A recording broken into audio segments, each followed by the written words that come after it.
Good afternoon. Welcome to business lunch. Business lunch ప్రేక్షకులందరికీ నూతన సంవత్సర శుభాకాంక్షలు. 2012 హెల్త్, వెల్త్, ప్రాస్పరిటీ, హ్యాపీనెస్ మీకు పంచాలని మనస్ఫూర్తిగా టీవీ5 తరఫున కోరుకుంటున్నాం. స్టాక్ మార్కెట్స్ ఇవాళ సంవత్సరం ప్రారంభంలో నష్టాల్లో కొనసాగుతున్నాయి. కొంత ఒడిదుడుకులతో కూడిన ట్రేడింగ్ కొనసాగుతుంది. నిఫ్టీ 4600 మార్కుకు దిగువకు వెళ్లి తిరిగి పైకి వచ్చే ప్రయత్నం చేస్తుంది. అలాగే సెక్టర్స్ వైజ్ గమనిస్తే రియాలిటీ స్టాక్స్ నష్టాల్లో ఉన్నాయి. ఇండెక్స్ హెవీవెయిట్ రిలయన్స్ ఇండస్ట్రీస్ స్వల్ప లాభాల్లో కనిపిస్తుంది. అలాగే వీక్ రూపీ కారణంగా ఐటీ స్టాక్స్ కూడా కొంతవరకు లాభాల్లో కనిపిస్తున్నాయి. Capital good stocks as usual నష్టాల్లో ట్రేడ్ అవుతున్నాయి. ఎకానమీ స్లో అవుతుందన్న వార్తలతో. అలాగే కన్జ్యూమర్ డ్యూరబుల్స్ స్టాక్స్ లో కొంత బయింగ్ కనిపిస్తుంది, డిఫెన్సివ్ నేచర్.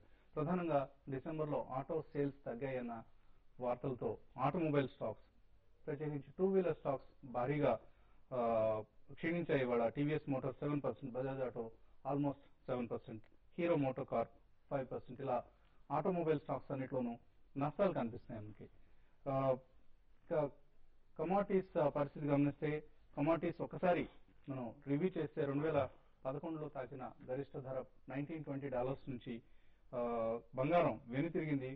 ప్రస్తుతం 18% క్షీణించి హై లెవెల్ నుంచి ప్రస్తుతం ట్రేడ్ అవుతున్న $1560 దగ్గర ఉన్నప్పుడు బంగారంలో ఈ ఏడాది వృద్ధి కొనసాగే అవకాశం ఉందని చెప్తున్నారు. అలాగే ఇతర కమోడిటీస్ లో నేచురల్ గ్యాస్ 32% క్షీణించింది 2011లో. లైట్ క్రూడ్ 7.4% పెరిగింది. అల్యూమినియం 5% తగ్గింది. కాపర్ 7.6% తగ్గింది. జింక్ కూడా 9.6% క్షీణించడం గమనిస్తాం. అగ్రి కమోడిటీస్ లో గువార్ గమ్, ఇది లాస్ట్ ఇయర్ చాలా అత్యధికంగా లాభపడిన కమోడిటీ. ఇది ఆల్మోస్ట్ 354% గువార్ గమ్, సీడ్ కావచ్చు, గువార్ గమ్ రెండు కూడా లాభపడ్డాయి. అలాగే పెప్పర్ 150% లాభపడింది లాస్ట్ ఇయర్.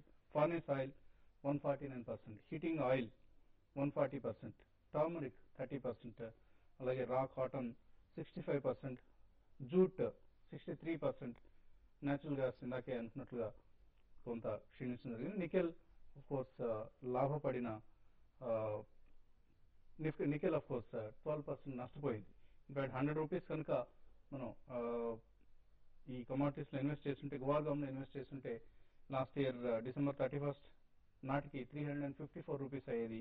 నికెల్ లో ఇన్వెస్ట్ చేస్తుంటే 87 రూపీస్ అయ్యేది. అంటే 13% క్షీణించడం గమనిస్తున్నాం నికెల్ లాంటి కమోడిటీస్. సో ఇది కమోడిటీస్ పెర్ఫార్మెన్స్. సో ఎక్కువ మంది కమోడిటీస్ పట్ల మొగ్గు చూపిన ఇయర్ గా కూడా 2011 మనం ట్రీట్ చేయొచ్చు. 2012 సంబంధించిన విశ్లేషణ అందించడానికి అనలిస్ట్ ప్రస్తుతం స్టూడియోలో సిద్ధంగా ఉన్నారు. సో బాలా గారు, 2012లో ఏ సెక్టర్స్ అవుట్ పెర్ఫార్మ్ చేస్తాయనుకుంటున్నారు? 11లో ఆఫ్ కోర్స్ మనం చాలా నష్టాలు గమనించాం. సెన్సెక్స్, నిఫ్టీలో ఆల్మోస్ట్ 24% నష్టపోవడం గమనించాం. సో 2012లో ఆ 24% రికవర్ అయ్యే అవకాశాలు ఎంతవరకు ఉన్నాయి? ఫస్ట్ హాఫ్ లో మాత్రం డెఫినెట్లీ అంత ఆశాజనకంగా ఉండదండి. ఎస్పెషలీ ఫస్ట్ 3 to 4 months మనకి డొమెస్టిక్ కారణాలు చూసుకుంటే ఇంట్రెస్ట్ రేట్స్ తగ్గుముఖం పట్టాలి.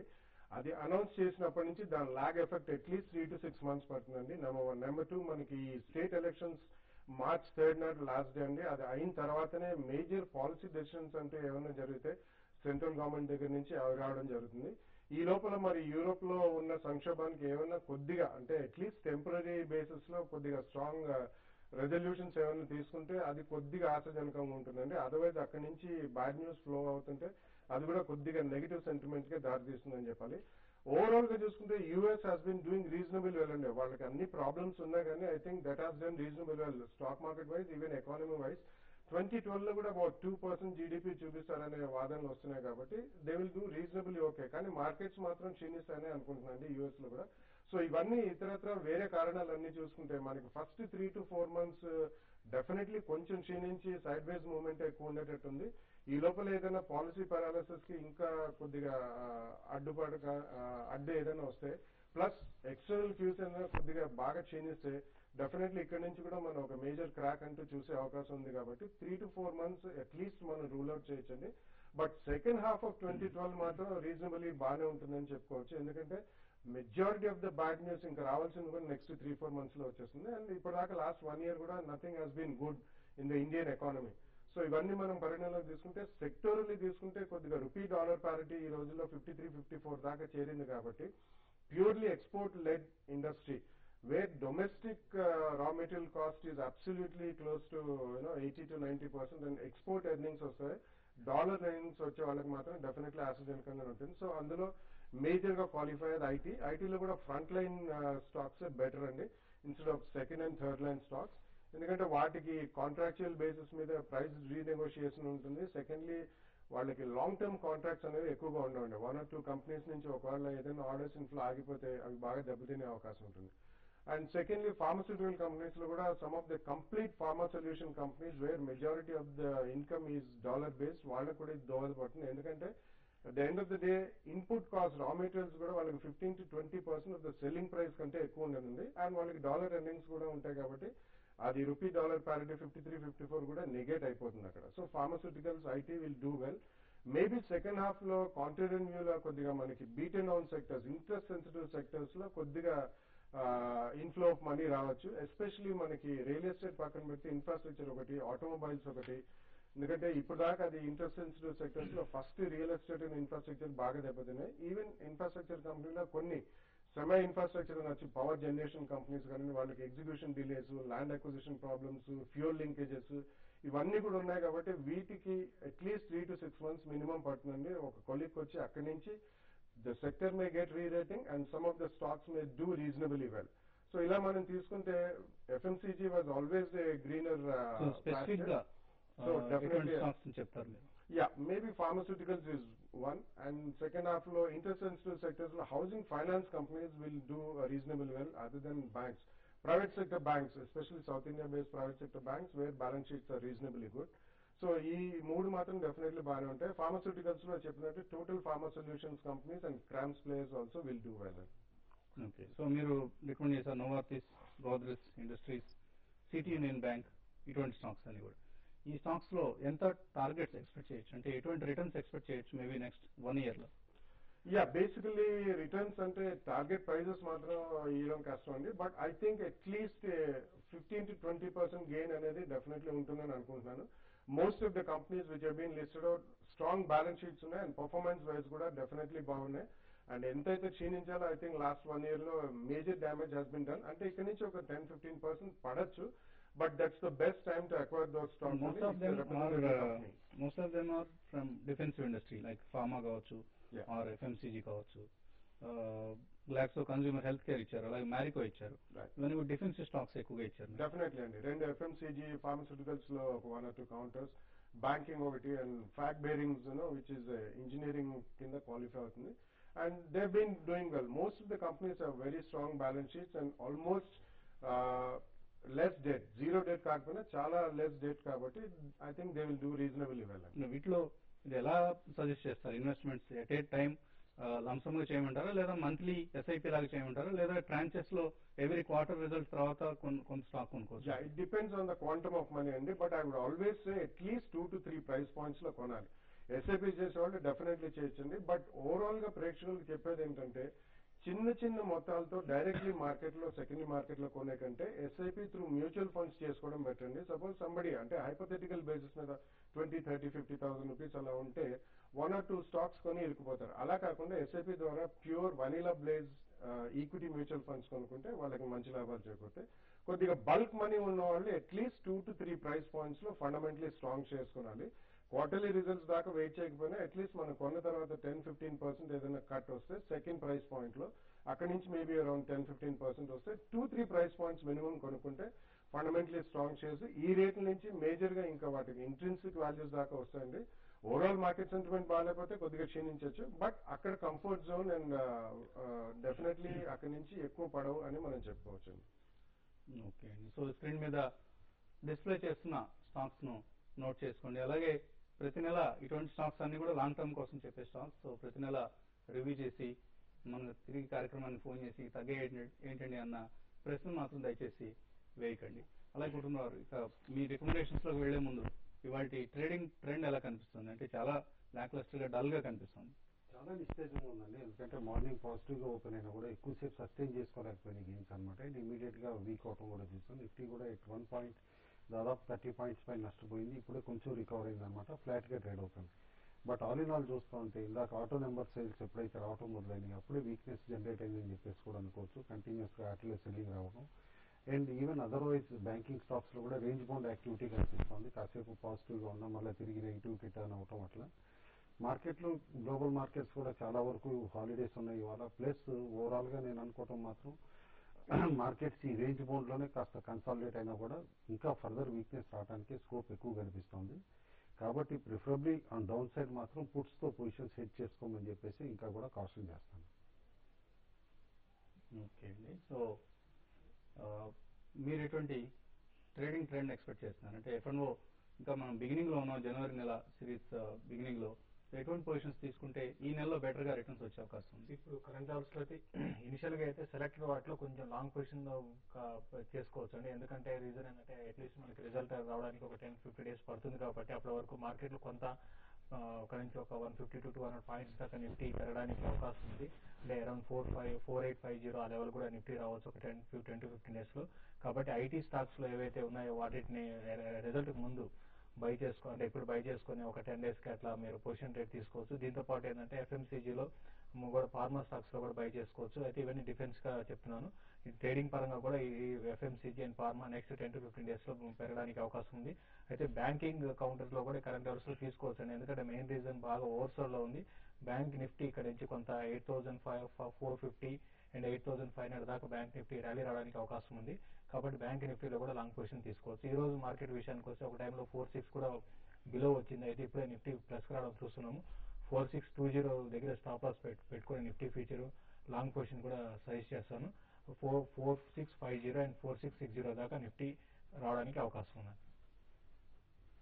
ఓకే అండి. సో 2012 స్టాక్ రికమెండేషన్స్ మరిన్ని చూడబోయే ముందు ఇప్పుడు చిన్న బ్రేక్ తీసుకున్నాం.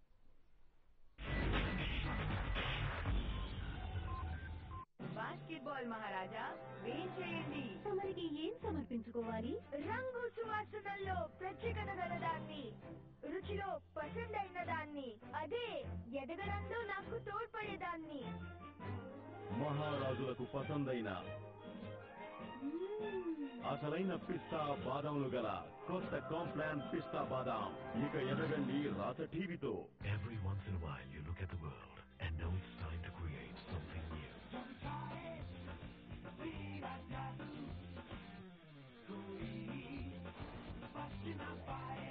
The new Android smartphones with preloaded internet from MTS. Increase your social influence. Increase your red energy.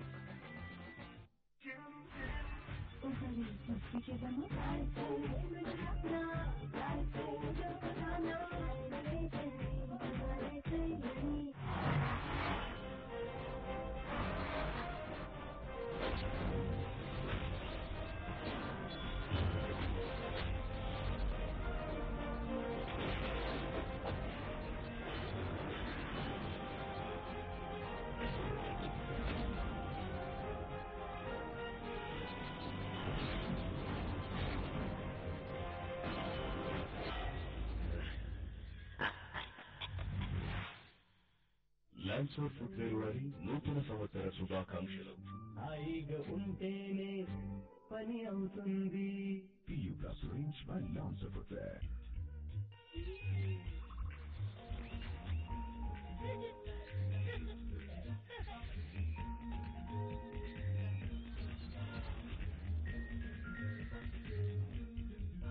New Britannia Trito.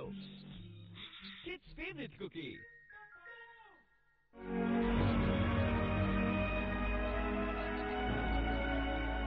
ఇది మందు కాదు, నేలమ్మ. నేల తల్లి పుట్టినోడికి గుడ్డలపై జాగరిస్తుంది, పుట్టినోడిని కడుపున దాస్తుంది.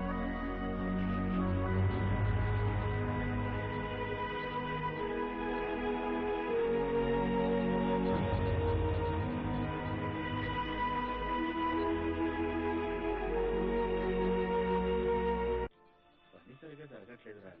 ఏం సాయిగారు, అంగడి పని అయిపోయిందా? లేదు, నేనైపోయినట్టే.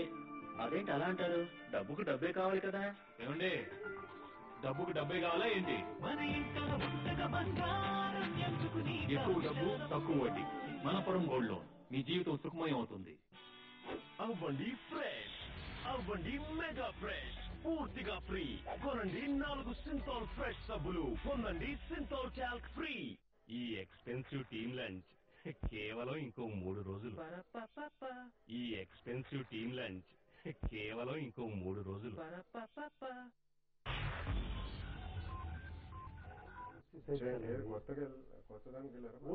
Welcome back. సెన్సెక్స్ 12 పాయింట్ల లాభంతో, అలాగే నిఫ్టీ 9 పాయింట్ల లాభంతో ట్రేడ్ అవుతున్నాయి. ఫ్లాట్ గా ట్రేడ్ అవుతున్నాయి బేసిక్ గా.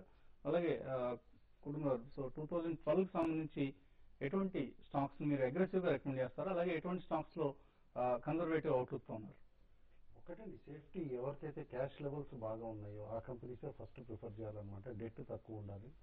ఎందుకంటే ఇంట్రెస్ట్ రేట్స్ ఫస్ట్ క్వార్టర్లో సిగ్నిఫికెంట్ గా చేంజ్ కాకపోవచ్చు. కాబట్టి preferably cash rich companies, cash flows ఉన్న కంపెనీస్ ప్రిఫర్ చేస్తాను. అయితే ఫస్ట్ స్టాక్ 2011లో దాదాపు నిఫ్టీలో ఓన్లీ 10 స్టాక్స్ పాజిటివ్ గెయిన్స్ ఇచ్చింది. అందులోనే దివి ల్యాబ్స్ కూడా ఒకటి అనమాట. దాదాపు 10% గెయిన్ ఇచ్చింది 2011లో.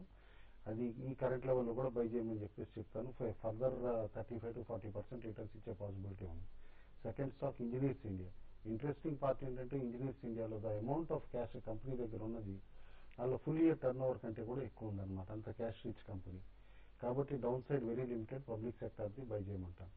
జిఎస్పిఎల్ ఎక్స్ట్రీమ్లీ లో వాల్యుయేషన్కి వచ్చింది. ఎందుకంటే పైప్ లైన్ మేనేజ్మెంట్లో ఇన్ఫ్యాక్ట్ కంపెనీ కొన్ని ప్రాబ్లమ్స్ ఫేస్ చేసినా కూడా ఇప్పుడు తిరిగి బాగా వర్కింగ్ దీంట్లో గ్రూవ్లోకి వచ్చిందనమాట. కాబట్టి జిఎస్పిఎల్ ఎట్ దీస్ కరెంట్ లో లెవెల్స్ కొనమంటాను.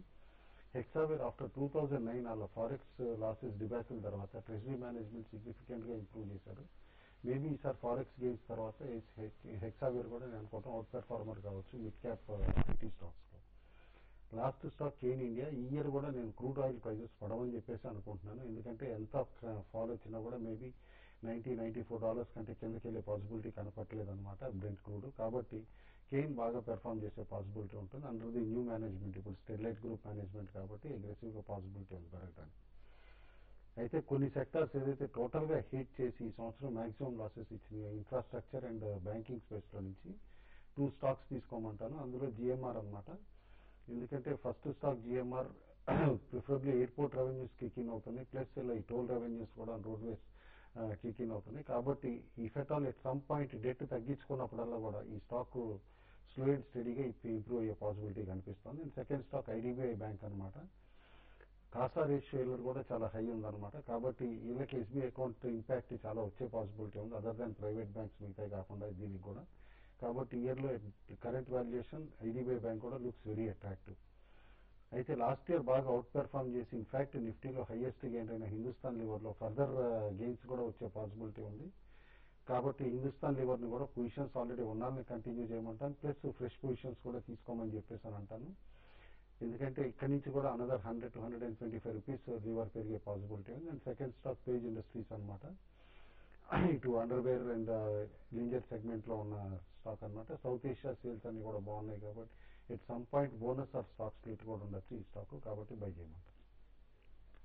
సో మొత్తం మీద 9 స్టాక్స్ ను కుటుంబరావు గారు రికమెండ్ చేశారు. అందులో 5 స్టాక్స్ జనరల్ గా చెప్పారు. 4 స్టాక్స్ కొంత కాంట్రేరియన్ బెట్స్ గా అనుకోవచ్చు. అంటే అందరూ దూరంగా పెట్టిన సెక్టర్స్ నుంచి 2 స్టాక్స్ ను, అలాగే అందరూ చాలా ఇష్టంగా కొన్న అంటే 2011లో ఇష్టంగా కొన్న సెక్టర్స్ నుంచి 2 స్టాక్స్ ను రికమెండ్ చేయడం జరిగింది. అలాగే బాలా గారు ఆఫ్ కోర్స్ 10 స్టాక్స్ రికమెండ్ చేశారు. Most of them have got defensive nature and ఎక్కువ డౌన్ సైడ్ రిస్క్ లేని స్టాక్స్ ను. అలాగే శేషు సుందర్ గారు కూడా మార్నింగ్ కొన్ని స్టాక్స్ ని రికమెండ్ చేశారు. వాటిని మీరు పక్కన ఉన్న డిస్ప్లే చేసే టేబుల్స్ నుంచి మీరు తీసుకోవచ్చు. ఇంకా కొన్ని ఈమెయిల్ సందేహాలు మనకు రావడం జరిగింది. కోర్స్ అందరూ హ్యాపీ న్యూ ఇయర్ చెబుతున్నారు. Thank you all. అందరికీ మరొకసారి నూతన సంవత్సర శుభాకాంక్షలు. మేఘరాజ్ అడుగుతున్నారు, రిలయన్స్ ఫ్యూచర్స్ లో 725 లో హోల్డ్ చేస్తున్నారు. ఇది హోల్డ్ చేయొచ్చా, ఎగ్జిట్ కావచ్చా? ఓకే, రిలయన్స్ అయితే బాగా రీసెంట్ గా చూస్తే బాగా వీక్ కౌంటర్ అయిపోయిందండి. 720 అనేది దీనికి చాలా స్ట్రాంగ్ సపోర్ట్. అది బ్రేక్ అయినప్పటి నుంచి వీక్ అయినట్టు ఈ రోజు కొంత స్ట్రెంత్ కనపరుస్తుంది. చూడండి 1-2 రోజులు ఒక 720 పైన ఇది సస్టైన్ కాలేదంటే మాత్రం పొజిషన్ మాత్రం ఎగ్జిట్ అయిపోయింది. ఇక డౌన్ సైడ్ చూసుకుంటే 660 దాకా రావడానికి అవకాశం ఉంది. ఈసారి మార్కెట్ అంటూ పడితే రిలయన్స్ బ్యాక్ చేసే అవకాశం ఉంది. అది దృష్టిలో పెట్టుకోండి. అలాగే పరుచూరి అడుగుతున్నారు, F&O సెగ్మెంట్ లో కాస్ట్ ఆఫ్ క్యారీ అంటే ఏంటి, దీని ఉపయోగం ఏంటి అసలు? Cost of carry very simple అండి. వాళ్ళ స్పాట్లో కనుక సపోజ్ రిలేషన్ చెప్తే 680 రూపీస్ ఉంది, ఫ్యూచర్స్లో 690 రూపీస్ ఉంది అనుకోండి, that difference of 10 rupees is called cost of carry అనమాట. పొజిషన్ స్పాట్లో కొని మీరు రేపటి వరకు క్యారీ చేద్దామంటే కాస్ట్ ఎంత అవుతుంది అంటానికి అనమాట నిదర్శనం ఇది. అయితే కాస్ట్ ఆఫ్ క్యారీ నెగిటివ్ అయినప్పుడల్లా ఎక్సెసివ్గా షార్టింగ్ అవుతుంది స్టాక్లో అనుకోవచ్చు. అంటే ఫ్యూచర్స్ డిస్కౌంట్లో ట్రేడ్ అవుతూ ఉంటాయి అనమాట స్పాట్ కంటే కూడా. అదే కాస్ట్ ఆఫ్ క్యారీ ఎక్కువ ఉందనుకోండి, అగ్రెసివ్గా బయింగ్ అవుతుంది కాబట్టి హయ్యర్ ప్రీమియం తోటి ఫ్యూచర్లో కొనుక్కోవడానికి కూడా ప్రిపేర్ అవుతున్నారు కాబట్టి హయ్యర్ కాస్ట్ ఆఫ్ క్యారీ ఉంటుంది. ఓకే అండి. అలాగే గ్రంథి లక్ష్మి ప్యాంట్ లోన్ 136 లో హోల్డ్ చేస్తున్నారు షార్ట్ టర్మ్ కోసం, హోల్డ్ ఆర్ ఎగ్జిట్? హోల్డ్ అయితే చేయమంటానండి, ఎందుకంటే రీసెంట్లీ ఎఫ్డీఐ ఫెయిల్యూర్ ఏదైతే అయిందో కనుక రీటైల్ ఎఫ్డీఐ క్లియర్ కాకపోవడం, సెంటర్లోనే అనుకోవడం, ఎక్సెసివ్గా బేరిష్నెస్ వచ్చింది రీటైల్ స్టాక్స్లో, బట్ అన్వారంటెడ్ అనమాట. 136 మాత్రం డెఫినెట్లీ హోల్డ్ చేయమంటాను. షార్ట్ టర్మ్ కాకుండా అట్లీస్ట్ 6 to 7 months హొరైజన్ తోటి పెట్టుకోమంటాను. ఒకసారి స్టాక్ 180 అటెంప్ట్ చేయొచ్చు. ఓకే అండి. సో అలాగే బాలాగారు, లాస్ట్ ఇయర్ బ్యాంకింగ్ స్టాక్స్ లో మన బ్యాంక్ నిఫ్టీ కూడా చాలా స్ట్రాంగ్ నష్టపోవడం గమనించాం. And majority of the PSU banks లో, ప్రైవేట్ సెక్టర్ బ్యాంక్స్ ఇంక్లూడింగ్ చాలా strong banks and HDFC, axis లాంటి బ్యాంక్స్ లో కూడా నష్టాలు రావడం గమనించాం. సో ఈ సంవత్సరం బ్యాంకింగ్ సెక్టర్ ఎలా పెర్ఫార్మ్ చేసే అవకాశం? Basically interest sensitive number 1 and recently savings bank లో ఎప్పుడైతే డీరెగ్యులేట్ చేశారో ఓన్లీ ప్రైవేట్ సెక్టర్ బ్యాంక్స్ లో 1 or 2 మనం వాళ్ళు ఇంట్రెస్ట్ రేట్స్ హైక్ చేయడం సేవింగ్స్ బ్యాంక్ లో చూసాం, like Kotak and age bank ఇటువంటి. బట్ డెఫినెట్లీ దీని ఫాలోఅవుట్ ఈవెన్ పిఎస్యూ బ్యాంక్స్ మీద ఉంటుందండి. Somebody has to bell the cat first. So first 3 to 6 months ఒకవేళ ఇంట్రెస్ట్ రేట్స్ తగ్గించినా కానీ నాన్ పర్ఫార్మింగ్ అసెట్స్ అనేది తప్పకుండా ప్రొవిజనింగ్ అనేది ఎక్కువ ఉంటుందండి. ఈ క్వార్టర్ ఎస్పెషల్లీ డిసెంబర్ క్వార్టర్ చాలా ఎక్కువ ఉంటుంది పబ్లిక్ సెక్టర్ బ్యాంక్స్ లో. ప్రైవేట్ సెక్టర్ బ్యాంక్స్ లో అంత ఎక్కువ ఉండకపోవచ్చు comparatively. So next 1 or 2 quarters దాకా మాత్రం కొద్దిగా నిస్తేజంగానే ఉంటాయండి. బాగా బీట్ అండ్ డౌన్ కాబట్టి కొద్దిగా ఏదో మైనర్ పుల్ బ్యాక్స్ రావచ్చు, కానీ ఫస్ట్ హాఫ్ ఆఫ్ 2012 అంత ఆశాజనకంగా ఉంటుంది బ్యాంకింగ్ సెక్టర్ అని అనుకోనండి.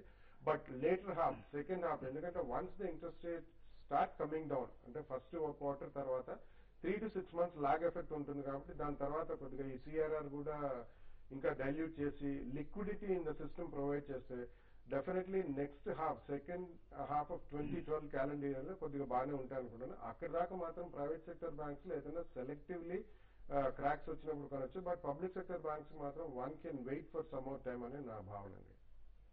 అలాగే ఇన్ఫ్రా సెక్టర్ లో, ఇన్ఫ్రా సెగ్మెంట్ లో మీరు ఒక స్టాక్ రికమెండ్ చేశారు, జిఎంఆర్ ఇన్ఫ్రాను. కానీ ఎక్కువ స్టాక్స్, చాలా స్టాక్స్ రాక్ బాటమ్ ప్రైజెస్ దగ్గర ఉన్నాయి. మేబీ సెక్టరల్ అవుట్లుక్ తర్వాత రోజుల్లో చేంజ్ అయితే గెయిన్ అయ్యే అవకాశం కూడా ఎక్కువగా ఉంటుంది. అండ్ మల్టిపుల్ రిటర్న్స్ అంటే మల్టీ బ్యాగర్స్ అయ్యే అవకాశం ఉంటుంది. సో ఈ నేపథ్యంలో ఇన్ఫ్రా సెక్టర్ నుంచి ఎటువంటి రిటర్న్స్ ఎక్స్పెక్ట్ చేయొచ్చు? అంటే మెయిన్ ఒకటండి, ఇన్ఫ్రాస్ట్రక్చర్కి వాళ్ళ ప్రాబ్లం ఏంటంటే కంపెనీస్కి huge cost of working capital అనమాట. ఇంట్రెస్ట్ రేట్స్ ఎక్కువ ఉండటంతో ప్లస్ చాలా వరకు కంపెనీస్ డెట్ రిటర్న్ ఉన్నాయి. కాబట్టి డెట్ తగ్గించుకోగలిగి ఎప్పుడైతే ఇంట్రెస్ట్ రేట్స్ తగ్గుముఖం పట్టడం స్టార్ట్ అవుతుందో అప్పుడు ఇన్ఫ్రా కంపెనీస్ బెనిఫిట్ అవుతాం మొదలవుతుంది. ఎందుకంటే వాళ్ళకి ఆర్డర్ బుక్ ప్రాబ్లం కాదు, ప్రతి ఒక్కరికి వేల కోట్లలో ఆర్డర్ బుక్స్ ఉన్నాయి, బట్ ఎగ్జిక్యూషన్ ప్రాబ్లమ్స్ వస్తున్నాయి అనమాట ఇవాళ because of high working capital cost.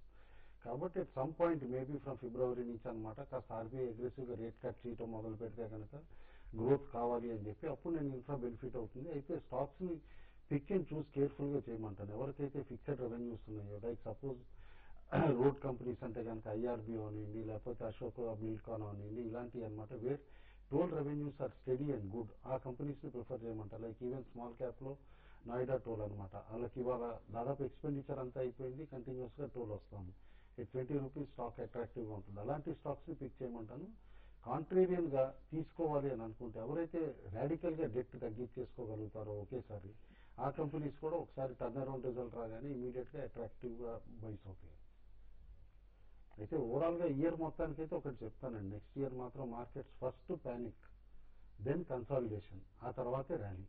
అంతేగాని ఒక ప్యానిక్ వచ్చి బాటమ్ ఫామ్ కానీ కన్సాలిడేషన్ అవ్వు, ఆ తర్వాత ర్యాలీను రాదు. సో బాటమ్ ఫామ్ ఏందని ఎలా ఐడెంటిఫై చేయమంటారు? క్లియర్లీ సింపుల్ అండి. రోజు ఇప్పుడు మనం బయటకు వెళ్ళినప్పుడు అదే షేర్ మార్కెట్లో ఉన్నావు, ఏంటి పరిస్థితి ఏంటని ఎవరిని అడిగారు అనుకోండి, అదే బాటమ్ అనమాట. సో శేషుకి పిల్లనిచ్చేందుకు ముందుకు వచ్చే వరకు మనం వెయిట్ చేయాల్సిందే అంటారు. సో ఫైనల్గా ఐడిబిఐ దీన్ని కొన్నారు 85 రూపీస్లో ఆలపాటి, ఎటువంటి సలహా ఇస్తారు ఆయనకి? ఐడిబిఐ అయితే చాలా వీక్ ఉందండి. మనం 85 లెవెల్ నుంచి మళ్ళీ చూసాం 80 బిలో కూడా వచ్చింది. ఇంకోటి ఈ ఫీచర్ లో ఈ మా జనవరి ఫీచర్ లో అయితే క్యాష్ కన్నా బాగా తక్కువ ట్రేడ్ అవుతుందండి. దీంట్లో షార్ట్లు బాగా హెవీ బిల్డ్ కావడం జరిగింది. కాబట్టి ఏమాత్రం కొంచెం ర్యాలీ వస్తే ఎగ్జిట్ కామని, షార్ట్ అనుకోతే ర్యాలీ వస్తే ఎగ్జిట్ కామని చెప్తానండి. ఓకే, సో ఫైనల్ గా ట్రేడర్స్ ఎటువంటి కాల్స్ ఇస్తున్నారు వాళ్ళు? మా మార్కెట్ అయితే కొంచెం కన్సాలేషన్ ఉందండి. కొంచెం క్లోజింగ్ బేసిస్ కి కొంచెం మార్కెట్ లో పెరగడానికి అవకాశం ఉంది. ఓవరాల్ గా పాజిటివ్ లో క్లోజ్ కావచ్చు. నిఫ్టీ ఒక 15 to 20 పాయింట్స్ పాజిటివ్ క్లోజ్ కావచ్చు. అట్లనే సెన్సెక్స్ ఒక 80 పాయింట్స్ దాకా పాజిటివ్ లో క్లోజ్ కావచ్చు. ఏదైనా కూడా మార్కెట్ లో వాల్యూమ్స్ కూడా పెద్దగా లేవు కాబట్టి యాక్టివిటీ అనేది ఇంకా 2 to 3 days తర్వాత కరెక్ట్ యాక్టివిటీ స్టార్ట్ అయ్యే అవకాశం ఉందండి. మీరు ఎటువంటి సలహా ఇస్తున్నారు? నిఫ్టీ పుట్ బై చేయమంటానండి. 4500 పుట్ అనమాట down side. And even optimism తోటి ఉన్నారు కూడా కాల్ అనమాట 4700 బై చేయాలన్నమాట. ఇదర్ వే స్ట్రాంగిల్ చేస్తే కనుక డెఫినెట్లీ బ్రేక్అవుట్ అంటూ వస్తే ఫ్రమ్ వెనస్డే నేను అనుకోవటం డెఫినెట్లీ గుడ్ రిటర్న్స్ వస్తాయి. ఓకే, సో ఇవి ఇప్పటివరకు ఉన్న ట్రేడింగ్ కాల్స్. అలాగే బోత్ సెన్సెక్స్ అండ్ నిఫ్టీ చాలా ఫ్లాట్ గా ట్రేడ్ అవుతున్నాయి. జస్ట్ 12 పాయింట్స్ లాభంతో సెన్సెక్స్ ట్రేడ్ అవుతుంది. బ్యాంక్ నిఫ్టీ కూడా ఫ్లాట్ గా ట్రేడ్ అవుతున్న సమయం ఇది. రేపు మార్నింగ్ తిరిగి 8:30కి బిజినెస్ బ్రేక్ఫాస్ట్ లో కలుద్దాం. Lunch makeup courtesy. Beautiful people. Bio Spa and Salon. Look good every day, everywhere. Franchisee వివరాల కోసం 9000991020 నెంబర్ను సంప్రదించండి.